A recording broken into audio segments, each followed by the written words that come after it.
Yo, what's going on YouTube, man? Today we back with another live video, and I'm watching it live so y'all can see my real lifetime reaction.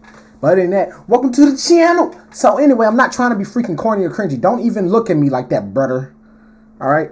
But this video about hip-hop biggest flops. I don't know why they got Eminem and Lil Wayne up here, because they definitely not in that category. But let's jump straight into the video, man. Make sure y'all like and subscribe.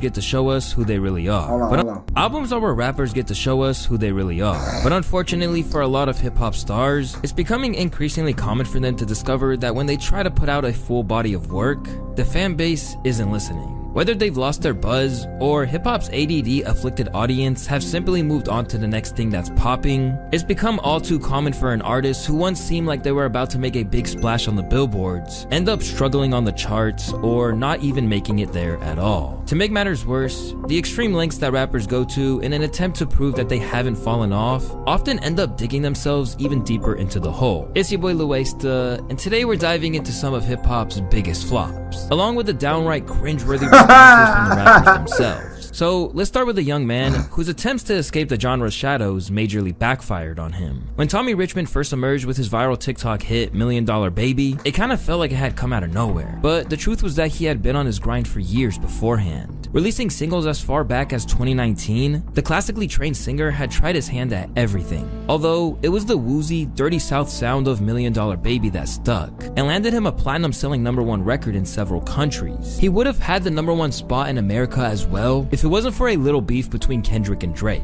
Yet, that's not how the Virginia- God dang, that Kendrick and Drake beef silenced all these niggas, didn't it?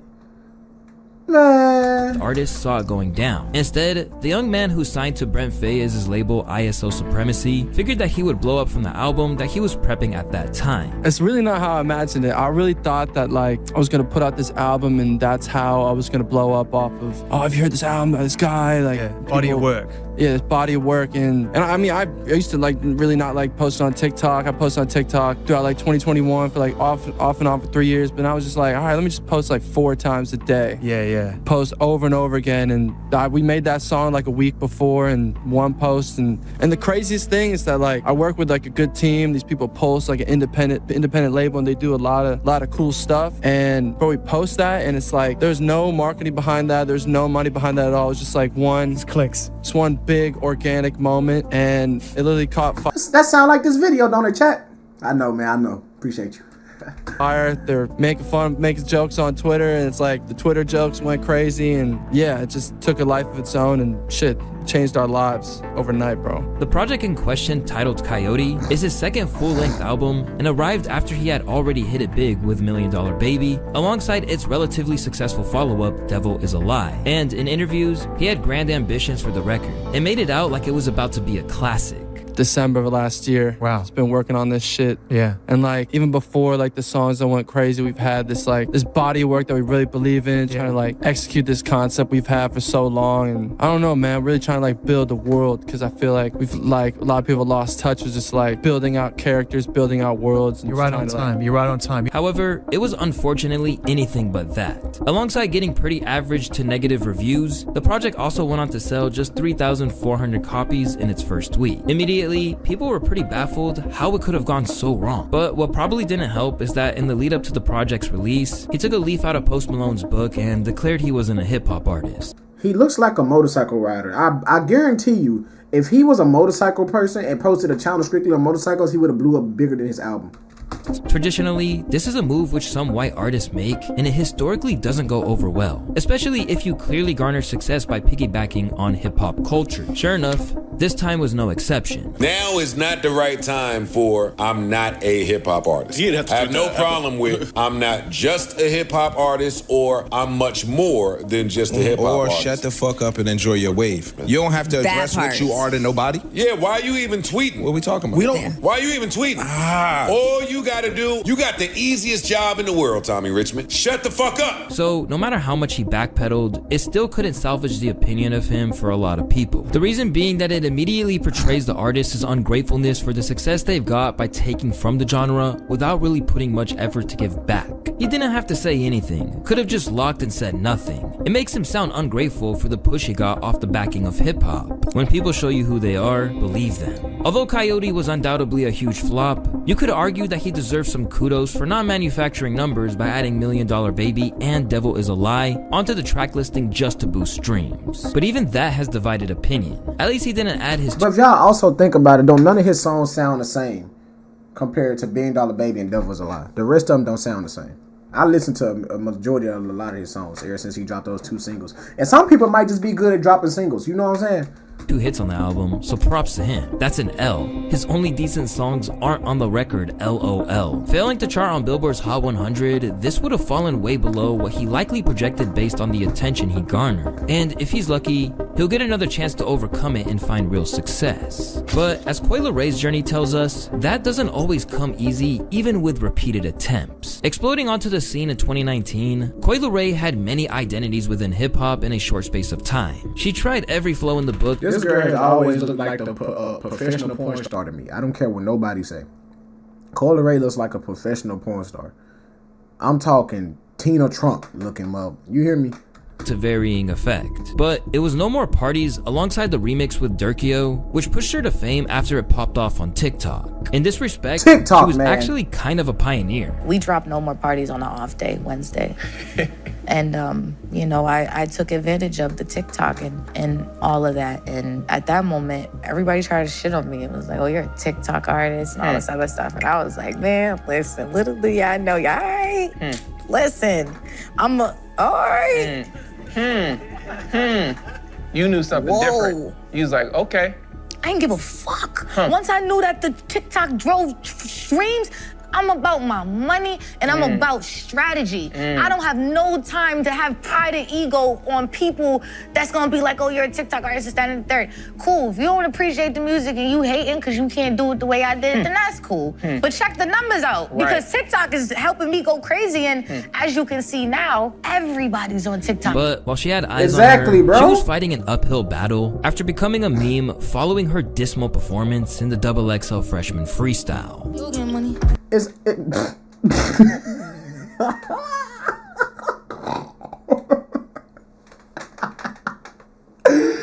ain't even let the freestyle play yet. All I heard was you getting money. Bro, anyway, what I was finna say was, she only act like a nigga when she high. Y'all don't realize that? Yeah, we go get money. Yeah, bitch, you go get money, let's go. We got the money. Coi Leray twerking as if her freestyle wasn't ass enough. Plus, let's not forget that she's the daughter of Benzino, a man that Eminem reduced to nothing short of a punchline long ago. And as much as she tried to outrun it, the shadow still lingers. Somehow, Coi managed to keep pushing, and in 2022, she dropped her album Trendsetter via Uptown. This cover is insane. Absolutely crazy. I'm surprised ain't nothing dripping from it. And Republic Records. And it's fair to say that in the lead up to the project, She also put a got lot up of there work because she's into it. pretty How too. many songs do you record? I recorded like over 300 songs within these 3 years. Damn. I swear. An all-star affair with features from Nicki Minaj, Fabio Foreign, Polo G, and others, all signs suggested that she might have had a hit on her hands. And Coi even cockily claimed a chart topper was on the way. I know album on the way. We getting it this year, next year. What we thinking? You're getting the album next year for sure. I've never dropped the album, so keep in mind I'm fresh off tour with no album. On Rolling Loud with no album. When I do drop it, it will be #1 everywhere, like, and I can't wait. But it's fair to say that this comment came back to bite her on the other end. Debuting with just 11,000 first-week sales and a peak performance of 89 on the Billboard chart, the record's release was disastrous when you consider the expectations she had for it. It got so bad that even Benzino trolled his own daughter over the project's lackluster Nah, that's performance. crazy. Once it was all said and done, however, Coi went on the defensive and suggested that the numbers were irrelevant. When I dropped my debut album, Trendsetter, everybody was like, yo, 11K, 11K, 11K. You know, I guess like academics and everybody was like, you know, posting, doing whatever they got to do, right? But it doesn't bother me because I think about it. I've done got nominated like over 6 times for so many different things. I've already been on Billboard, you know what I'm saying, from No More Parties and Big Purr and the remix, like the original, and with Dirk. Shout out to Lil Durk. Hello. And just with twinning them, and you know, I done performed at every festival stage, so I feel like a lot of people expected so much from me, and they. Bro, I guarantee you, if she had a OnlyFans, or she probably got one, but if she would have started on OnlyFans earlier, and strictly blew up off her OnlyFans, Sophia Rain, nobody would have had none of these bad hatred comments to say about her if she was strictly OnlyFans.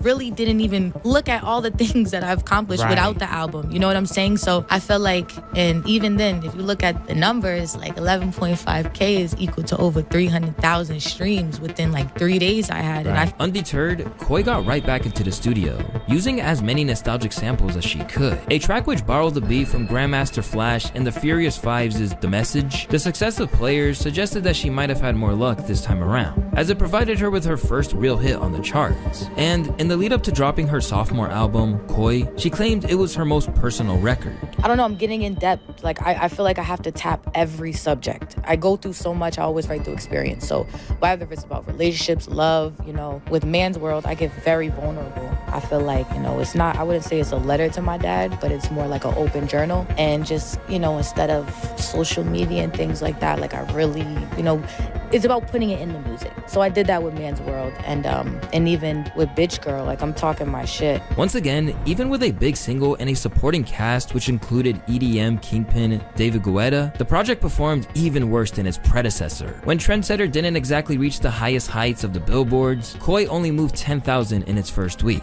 not even cracking the top 100. Still, she did what she could in an attempt to put a positive spin on it. Grateful to have an album on the top 200 for my first week of my album release again. This time with 3 hits on the Billboard Hot 100. Whoa, I'm super proud of myself. Bigger and better year every time. Keep streaming #Koi. It's an amazing project. She wasn't the only one who was shocked, and rappers like Boosie Badass also couldn't believe it. Coi Leray should have sold at least 100K in the first week. Nobody recent got more hits than her. Either this shit is rigged, or celebrity kids just get hated on when it's time to swipe.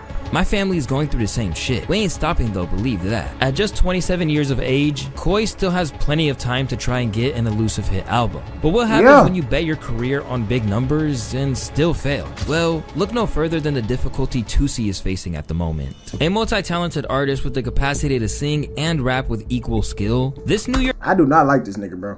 I'm not even gonna lie, he's just not my type of artist. artist has been doing his thing since 2017 and quietly became a star, and at times he has found success. His debut project Poetic Pain sold 30K in its first week, while 2023's Najor went gold despite peaking at number 19. But even though he's doing better than many people, Toosii was unhappy with his place in the industry. In various online rants, he maintained that the profit margins aren't where he wanted them to be. Rap ain't where it used to be. Sales ain't selling no more. Fucking, like, why you sound like that? Motherfuckers is not buying tickets like that no more to come to them concerts. Like, you feel me? The economy fucked up. Why y'all care about that, bro? You making more than $10,000, nigga. Who cares? Like, what? And these people want you to hold music? This shit fucked up out here. I do rap. Feeling like he wasn't getting what he wanted out of the game, he needed a Hail Mary to put him back on everyone's radar. And as a result, he made a bold statement to his public ahead of the release of his new project titled Jaded. Put it on my life. If my project don't at least do 20,000, I will quit rapping. Y'all got my word. I'll quit rapping. I'll go get the some other way. With this, he had put it all on the line, and it was make or break. But unfortunately, this didn't pan out the way that he wanted it to. It's like Tory Lanez 2.0. Selling only 17K in its first week. Ouch. Since then, he has been understandably trolled. His album, Jaded, has debuted at number 50 on this week's Billboard 200 album list, and it only sold 16K. Holy. Now, keep in mind, everybody's... Bro, I do not like DJ Academics, bro. I promise you I don't. He's just... Oh my God, I just don't like that nigga.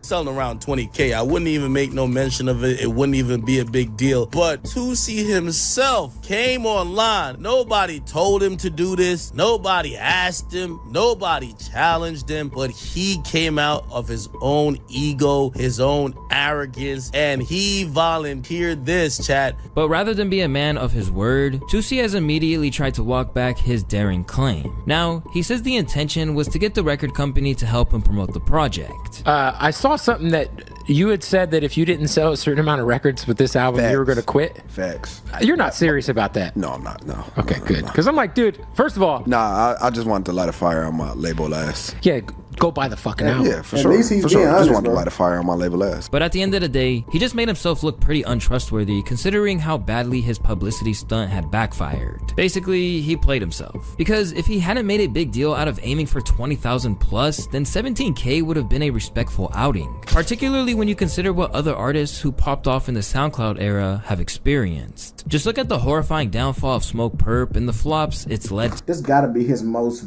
viral video, like, gotta be. I don't think this dude got no other song worse than this freestyle right here. Among the biggest stars to emerge from that SoundCloud rap wave that took over the entire internet, the Florida native was a producer and rapper who seemed to have a whole host of potential. At one point, it was even reported that he was scouted by Travis Scott to sign with Cactus Jack. Basically, I already fucked with Travis Scott, like his music, and then one day he just posted like he didn't even post a video. He was on Instagram live, like just listening to my music, and then people just started tagging me, and I saw it, and I just, I hit him. I'm like, yo, I really fuck with your shit, and then he told me like it was like the same thing, like he really fucked with my shit, and then we just linked from there. We were just cool from there on. After tracks like Audi and Nephew racked up platinum plaques, Smokepurpp looked to be capable of ascending to the upper reaches of the charts when he finally dropped his debut album, particularly when his mixtape Dead Star 2 landed at number 42. But its studio album sequel, Dead Star 2, didn't meet expectations, nor did it recoup on the investment that he and the record company put into it. When asked how many songs he recorded for the album, he responded, maybe like 500, 1,000? My manager just told me 800. Producer Apex Martin can vouch for me. I don't do anything but go to the studio. My label was getting mad at me. I wasted $2 million recording Dead Star 2. Peaking at number 137, it was a project which should have signified to Purpp that if he had to go back into the lab and finish a fresh new sound, that would help him to evolve. But instead, he pushed forward and dropped Florida Jit less than 7 months later. Here's where the real credibility damaging flop came. His 4 million followers only translated to 4,000 first week units, while even features from the likes of Jack Harlow, Denzel Curry, and I feel like Lil Skies helped this nigga tremendously with his career. Lil Skies, Lil Pump, and whoever the last, or probably XX Temptation helped them out like tremendously. Without those three, this nigga wouldn't even be here. Rick Ross couldn't help matters. Some fans blamed this failure on his refusal to really advertise it. Just checked on his Insta and there is zero promo on there except for the cover art. But at that time, it's not unfeasible that Purpp likely presumed his name alone was enough to sell the project. Since then, he's never been able to recover, getting clowned online for half-empty shows in the process.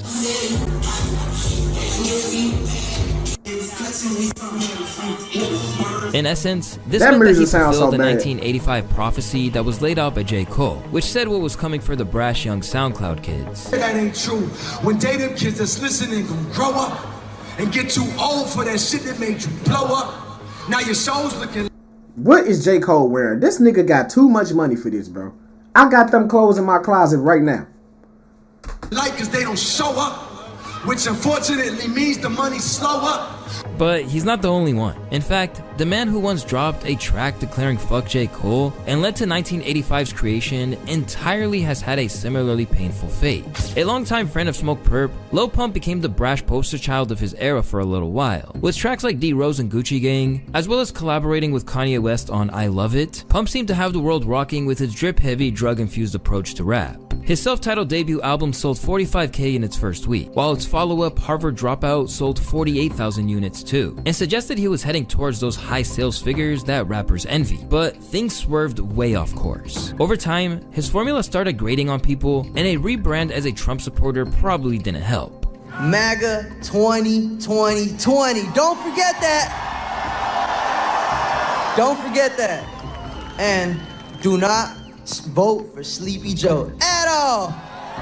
So by the time he dropped No Name with Ronnie J, the world had already decided he was irrelevant. Now, he was looking like a cautionary tale. The way Pump's career nosedived is insane. He was for sure a SoundCloud forerunner. He's like 6'9", rich and irrelevant. Surprisingly, he still didn't take the hint. In 2023, he tried to make a comeback with Lil Pump too, but this time, it didn't even make the charts. Low-key craziest video I've seen. When that video first came out and I seen all that money, I was like, bro, this nigga is no way you're in the neighborhood doing this with real money, boy, I would have had some type of blow dryer or something that just suck all the money up while the money flying in the air. I'm straight to my house. Like, what are you talking about? I probably robbed Buddy for the truck mid-video. Likely selling around 40,000 less than the first one. To top it off, the music got roasted by critics. But now we're learning this lesson even harder this time around, and that is whatever youthful energy and sort of punchy, direct approach that he had. I don't like the way he talking. He ain't talking about nothing no way. It's been true. But still, to this very day, he maintains that he hasn't fallen off. Do you feel like he predicted kind of like what ended up happening with your rap career? Nope. No. Because I'm still here. I own I'm not two saying houses. I'm not saying that you're not like still fucking rich and successful. I just mean in terms of like, you know, I feel like there's so many parts of that era of rap where like people got fame so fast. They were so young. You know what I'm saying? Like, and I feel like that was some of the foresight that he was saying, not even necessarily about quote unquote falling off. You know what I mean? The smart thing for Pump to have done... He didn't understand nothing that nigga just said. Oh my God. That is crazy. ...is to have been self-aware of his longevity. He should have known that he was a fad. The people that listened to him were teens, and they grew up and got tired of that SoundCloud era. Speaking of fads, there are some who believe that the current female rap wave we're in might not be sustainable. Often, these women have a couple of hits and a whole host of buzz when they post online, but it often doesn't translate to actual sales. And if you thought Coi Leray flopped, you ain't seen nothing yet. Exploding onto the scene with her 2017 debut single Icy Girl, it seemed entirely possible that Saweetie was going to emerge as a real star to watch for in the future. However, this used to be my favorite female artist. Not song-wise, but looks. I ain't heard of Sweetie in a minute, but I don't really think she fell off though. She just ain't been making no music. I wonder why.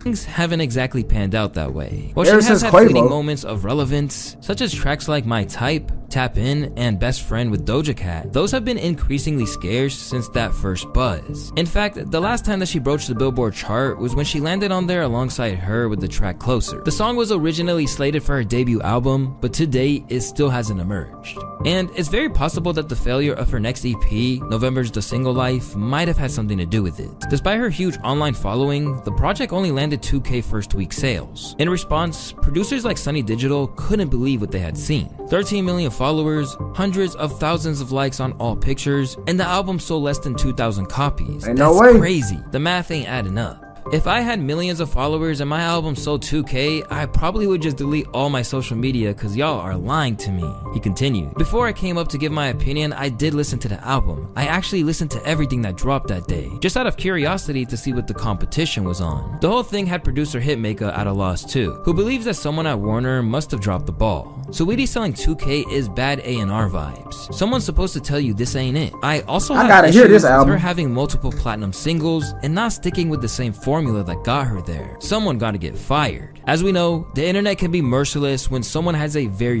Just tell her get back with Quavo. That's all she need to do. public failure. And this was no exception, especially when people began to compare her to Glorilla, who had nearly 5 times less followers and still sold way more. Glorilla, 2.5 million followers. Sweetie, 13 million. Okay? They got roughly about the same songs on both of their projects. Glorilla, who is with less followers, does 30K first week on an EP. Sweetie, with 10 million extra followers, does 2K. Even when she tried to defend herself, it totally What they don't understand is, nigga, you can get that many subscribers or followers off one video. You know what I'm saying? They probably just follow to come back and stick around. You know what I mean? That don't really mean nothing though. backfired. I make music for pretty bitches. If you can't relate, I understand. Damn, I didn't know there were only 2,000 pretty bitches in the world. Man, that's savage. With only an EP to her name since, Saweetie hasn't exactly sorted things out. In fact, she is still fighting to be known as something other than Quavo's ex or the other girl on Best Friend with Doja Cat. Well, why you do that to me? Because I wanted to make sure it was you. That's all I got? No, that ain't all you got, but... You know, because I'm the icy girl. I was Mrs. McDonald's. I had a Mac campaign. I done broke some records.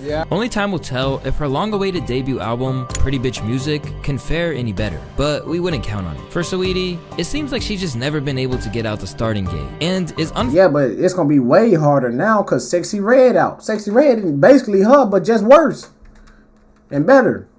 Fortunately just seen as eye candy by Yeah, most of those people who follow her online. But on other occasions, a flop can result from an entirely different set of circumstances where someone who was once on Man, finally they been talking about this nigga Fetty Wap for about 27 years. This nigga ain't even, that nigga stopped making music in 2012, didn't he? That nigga ain't coming back. finds that all their momentum has disappeared in the wind. And this is where you get stories like Fetty Wap's. Exploding out of New Jersey with singles like Trap Queen, Fetty was an unlikely star. However, his unique vocals and inherent talent for melody meant that his first album sold over 300,000 units at a time, when those numbers would have still been very impressive from a legend of the game, never mind a novice. And at the time, he was savoring the superstar life that a #1 album will bring you. Baby, it's the Zoo Gang, oh my god. Yo, it's the fucking Zoo! It's no way you just threw that. Bro, niggas got too much money nowadays, bro. Nigga, I would have jumped over the balcony. Spider-Man, all the hundreds. What are you talking about? But since then, it's felt like every little thing has gone south. After issues with his label 300 left him on the shelf, Fetty became aware that he was falling off in real time. I know for a fact I was clearing 100,000 every day. Now, the day I woke up and I only made like 40,000, I'm like, some shit ain't right. You get what I'm saying? And I'm like, 40,000, 40,000, 40,000, 30,000. Hey, we want to book Fetty for 50,000. I'm like, what the fuck? Oh, okay. This is what time? This is the end of 2017. Okay. And I'm just like, all right, it's happening. I'm like, this where shit start getting dark. When asked about what happened, he claimed that there had been something that had gone wrong, but suggested there was a way out. Bad business managers, greed, and selfishness, but it's almost over. He wrote in the comment section of IG when someone asked why he fell off. I got rid of all that goofy shit around me. Now I can focus on the music, and I'm going the fuck up. Just watch. Sure enough, Fetty returned to the music world after that, but unfortunately, the albums The Butterfly Effect and King Zoo haven't charted whatsoever. If you told someone in 2015 that this— Do that not look like the project picture for Ski Mask the Slump God? Or is I'm tripping? That's exactly what Ski Mask... Did Ski Mask drop this first, or did he drop? Whatsoever. If you told someone in 2015 that this would happen to Fetty, I promise you that they would not believe you. But that's only one side of the story. Once the money dried up, Fetty revered back to hustling, and at the moment, he's serving a 6-year sentence for drug running. As a result, his journey is seen as a sad example of what happens when careers go wrong. This whole story is sad. What y'all don't know, that I seen a video where that nigga was buying houses out the houses on vacation, bro. Like, renting cars, like he just had too much. He was living above his means, you know what I'm saying? Yeah. Like, dog, he you did ain't it. supposed to have as many hits as he got. He did it. Yeah. No, he did it. He did it. Like he did it. He beat the game. You know what I'm saying? He got dragged back in. That's crazy to me. In Fetty's case, he represents a rare occasion when an artist has reached the summit of the game, only for flopping projects to lead him back in the opposite direction. I can't speak for others. I know Fetty Wap the rapper, you know. Yeah. I don't know no drug dealing, you know, like that. But of course, I see a lot with local rappers, and you know, especially with local rappers, you know, because once you spend all your money and you got to go back to what you know. I see a lot of happen with. I see it more happen with artists that's not at the top, that haven't been to the top, than rappers who have been up there. That nigga Lil Boosie comment on everything.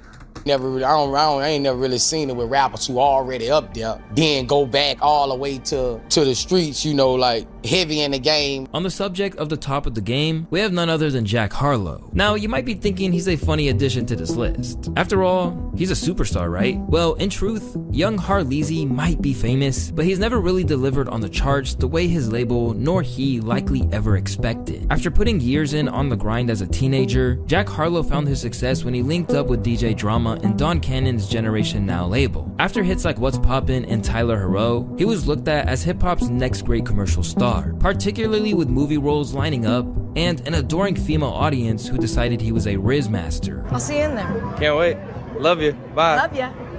Combine all that with the runaway success that the track First Class, which sampled Fergie's Glamorous, he looked like he could really be the one. He even started to believe it himself. Being #1 is what made M so hard. He was in the dog pile. Harlow said. I want to be the face of my shit, like the face of my generation for the next 10 years. We need more people in my generation that are trying to be the best. And you can't do that with just ear candy, vibe records. You gotta come out swinging sometimes. It looked like he was set to be crowned with the release of his second album, Come Home, The Kids Miss You. It pretty much seemed like the whole world was behind him too, with Lil Durk remarking that he told Jack Harlow a couple days ago he gonna do 200K first week. With its all-star cast of collaborators including Drake, Pharrell, Justin Timberlake, Lil Wayne, and a whole bunch of other legends, Jack billed this to be the record that would define his artistry. You'll be able to hear a big difference between this one and the last one because I'm so involved in the production and, you know, the arrangements and the sound selection, the chord choices. Like, I just had my hands all over this. I think I was picking some beats out of packs on the last project. You know, I would get a beat and that would be the finished product. This time, everything was cooked from scratch. I wrote so many of the records while the beat was being made in front of me.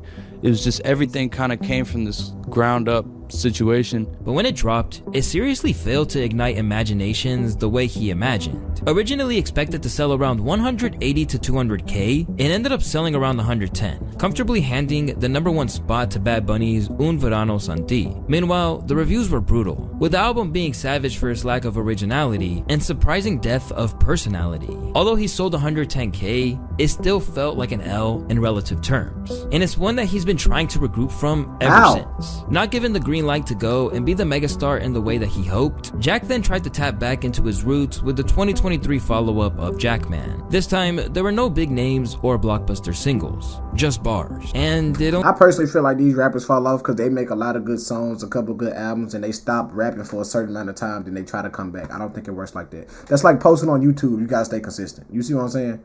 Only sold 33K. And although it was meant to prove that he was still invested in his craft, all it really did was confuse people. I think the demo for Jack Harlow is 15 to 33. The fuck is he doing here? Yeah, that's why this is weird to me. Because he just sold way too many records and they put way too much money in him just now. And he did all right. This feels like it's trying to be his rapper album. I don't know, but I know you have to spend money to get a return. And this is silent. This is quiet. So I would be interested to see. This sound like less than 30,000 copies. Sure enough, Joe was actually right on that occasion. Now, Jack has he got an input on everything too. A lot of folks don't like Joe though.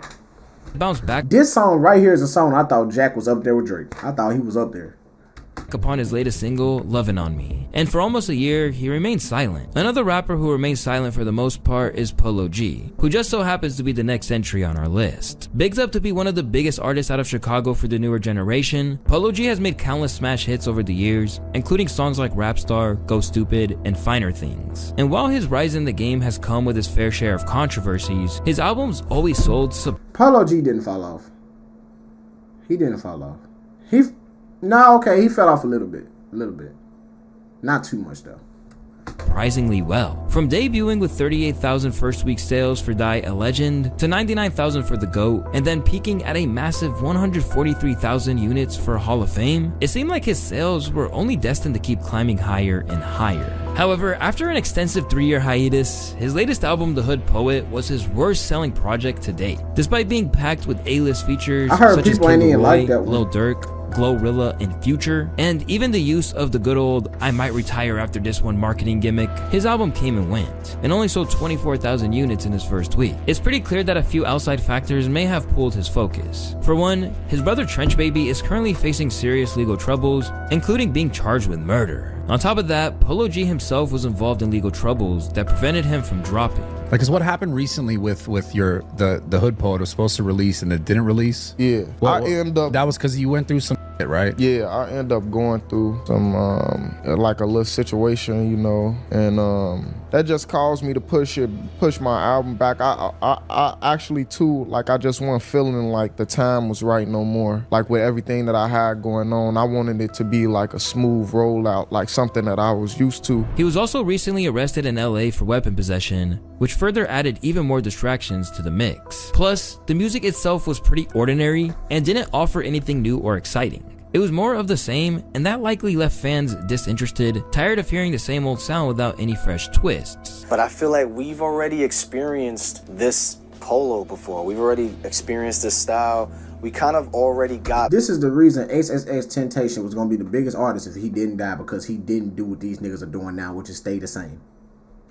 Peak Polo years ago. So it's like, how much more Polo can we get that we haven't already heard? Now, Polo is on record saying he'll never do another long hiatus in between albums again, which shows he realized the negative effect it had. I'm definitely not gonna ever do this 3-year, 2-year break shit ever again in my life, though. Factors like these, alongside with his transition to a more sober lifestyle, could have played a role in Polo G's disastrous album rollout. At the moment, he and his team are likely doing everything they could to avoid another flop. Because, as this list should have taught you, the stain often stays around, and eventually, it might even define your career if it's dramatic enough that the whole world hears of it. And if you want to hear more about flops in hip-hop, you can click one of the 2 videos on the screen. As always, it's your boy Luesta, and I want to thank y'all for watching today's video. Don't forget to tune in for the next one that's coming in a couple of days, and make sure you like and subscribe if you haven't already. Till next time, my friends. Peace. Until next time with y'all, make sure you like and subscribe. Also, I'm gonna put my videos down below. Forget what he talking about, alright? But yeah. Y'all make sure y'all like and subscribe for the video, man. You feel me? I'm out. That's crazy. Hip-hop, first of all, hip-hop